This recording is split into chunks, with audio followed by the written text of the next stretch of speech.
अब तक तो इसे आ जाना चाहिए था। पुनीत ने अपनी घड़ी में टाइम देखा तो 9 बज चुके थे और उसने जैसे ही पीछे पलटकर देखा, चंदा खड़ी मुस्कुरा रही थी। बदमाश, डरा दिया ना हमका। देखो हम तुम्हारे लिए क्या लाए हैं। ऐसा कहकर उसने अपनी जेब से एक डिबिया निकाली।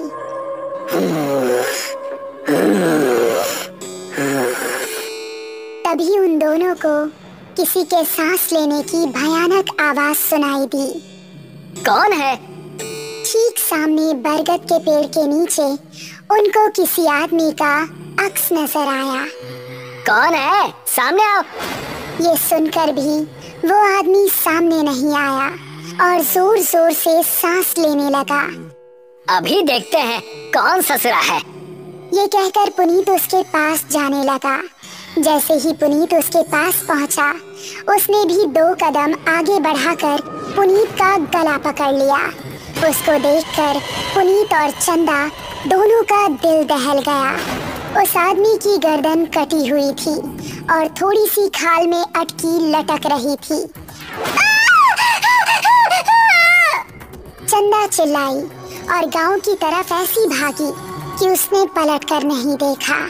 गांव पहुंची तो उस टाइम पुनीत के पिता घर के बाहर थे। अरे चंदा बिटिया, इतनी डरी हुई काहे लग रही हो?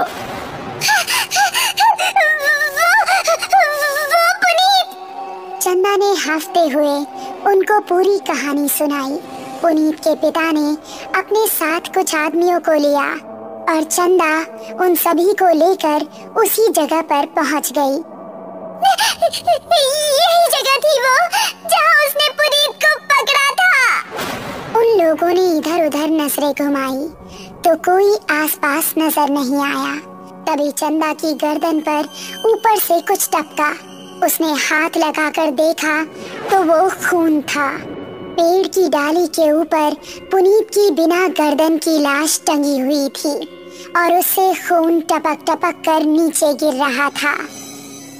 शहर से दूर एक छोटा सा गांव सरूपुर। रात के समय सभी अपने अपने घरों में आराम कर रहे थे। बाबूजी, हम जरा अपने दोस्त महेश से मिलकर आ रहे हैं।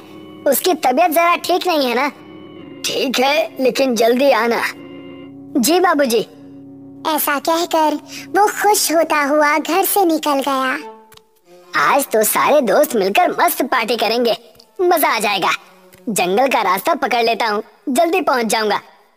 अभी वो जंगल में आगे बढ़ ही रहा था कि पीछे से उसको आवाज आई। अकेले ही पार्टी करने जा रहे हो?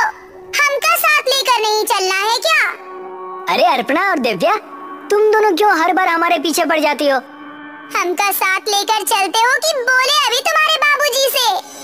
अरे नहीं नहीं मेरी माँ, चलो मेरे साथ। थोड़ी देर चलने के बाद वो तीनों एक जगह पहुँचे जहाँ रामू और महेश बैठे हुए थे। अबे ये क्या, तो फिर से लड़कियों को साथ ले आया? क्या करता है यार, हर बार की तरह इस बार भी धमकाने लगी थी दोनों। अब क्या करें, हम दोनों को भी अब पार्टी की आदत पड़ गई है। चलो थोड़ी सी शराब पी ली जाए। उसने पास ही रखी बोतल खोली और गिलासों में शराब पलटने लगा।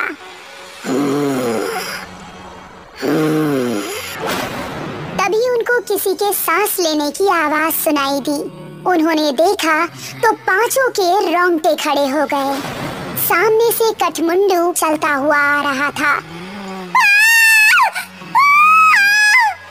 उन्होंने कदम बढ़ाए ही थे कि तभी कठमुंडू ने दिव्या को पीछे से पकड़ लिया। उसने दिव्या को इतनी जोर से कसा कि उसके मुंह से खून निकल गया। बाकी चारों अब बेहद डर गए और वहां से भाग निकले। दिव्या उसकी पकड़ में फंसी दर्द से कराह रही थी।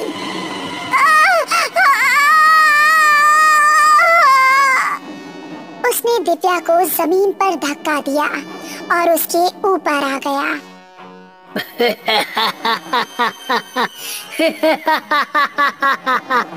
उसने दिव्या के सीने में हाथ डाला और उसके सीने से खून की धारा निकल पड़ी।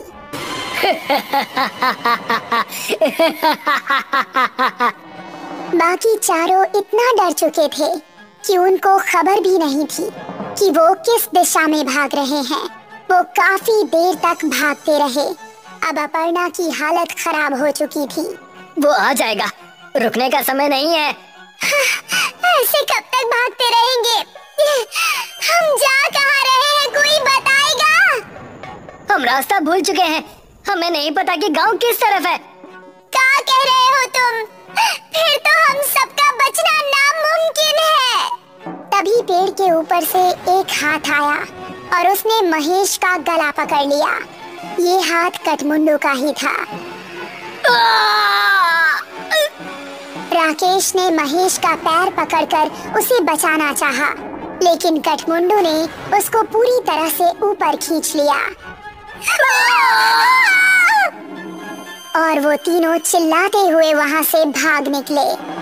वो देखो, सामने वो घर, उसके अंदर चलते हैं। वो तीनों एक घर के अंदर घुस गए और राकेश ने जल्दी से दरवाजा बंद कर दिया। तभी कोई जोर जोर से दरवाजा पीटने लगा। तीनों का शरीर इस समय बुरी तरह से कांप रहा था। दरवाजे की धम धम उनके दिल को दहला रही थी। तभी खिड़की से कठमुंडू का एक हाथ अंदर आया और उसने अपर्णा का हाथ पकड़ लिया।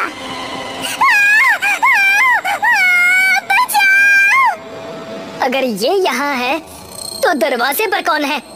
राकेश ने दरवाजा खोला तो सामने गांव के बिरजू काका थे। बिरजू काका जल्दी से अंदर आए। उन्होंने कठमुंडू का हाथ पकड़ा और छुड़ाने लगे। कठमुंडू उनके छूते ही चीखने लगा।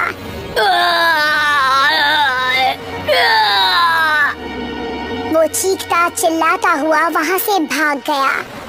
तुम ठीक तो हो अर्पणा? मैं ठीक हूँ, शुक्रिया बिरजू काका।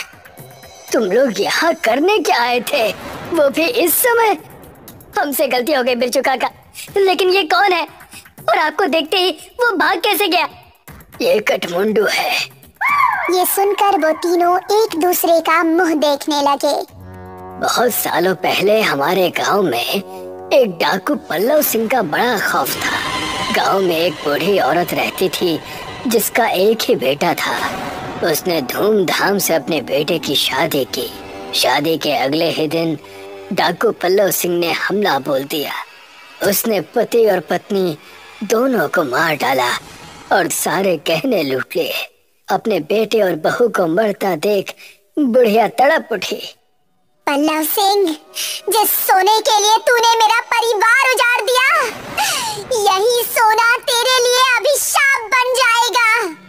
तू कभी नहीं मरेगा, सिर्फ भटकता रहेगा और इस सोने से हमेशा दूर भागेगा। ये सुनते ही पल्लव सिंह हंसता हुआ वहाँ से चला गया।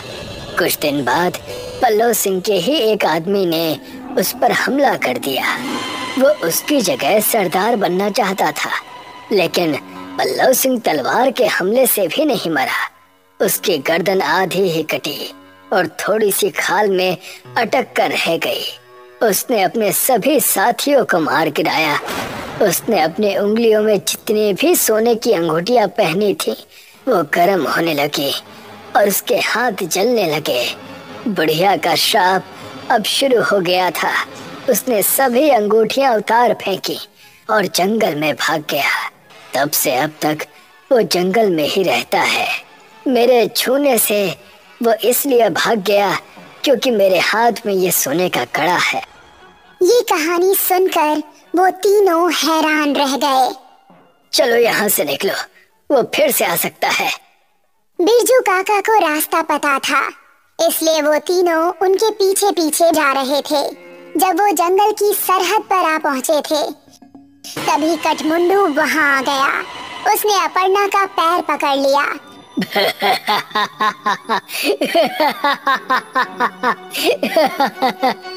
तभी राकेश ने बिरजू काका के गले पर नजर डाली। उनके गले में एक सोने की चेन भी थी। उसने चेन को उनके गले से उतारी और कठमुंडू की टूटी हुई गर्दन में डाल दी। उसने चेन को गले से उतारने के लिए जैसे ही छुआ तो उसके हाथ भी जलने लगे।